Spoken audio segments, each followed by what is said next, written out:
സുഭാഷിതങ്ങൾ 21:31. സുഭാഷിതം 21:31. യുദ്ധത്തിനു വേണ്ടി കുതിരയെ സജ്ജമാക്കുന്നു, എന്നാൽ വിജയം നൽകുന്നത് കർത്താവാണ്. അപ്പോൾ നമുക്ക് പഠിക്കാം, പക്ഷെ അതേസമയം തന്നെ വിജയം പഠിച്ചാലും നമ്മളെ സംബന്ധിച്ചിടത്തോളം ഈ ദിവസങ്ങൾ അശ്വതി എന്നും പറഞ്ഞൊരു മോള് ഫയർഫോഴ്സിൻ്റെ പരീക്ഷയ്ക്ക് ടെസ്റ്റ് എഴുതാനുണ്ട്. ഭയങ്കര സാക്ഷ്യമാണത്, കേൾക്കണം നിങ്ങൾ കേട്ടോ.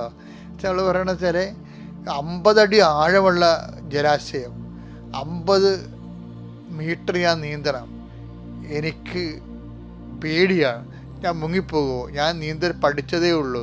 അപ്പോൾ ഞാൻ എൻ്റെ മെൻറ്ററിനെ വിളിച്ച് ചോദിച്ചു, എങ്ങനെയാണിത്, എനിക്ക് വല്ലതും സംഭവിച്ചാൽ ഞാൻ താഴ്ന്നു പോകുമോ? അപ്പം മെൻറ്റർ പറഞ്ഞ എന്താണെന്നറിയാവോ, എടി നിൻ്റെ കൂടെയുള്ളൊരു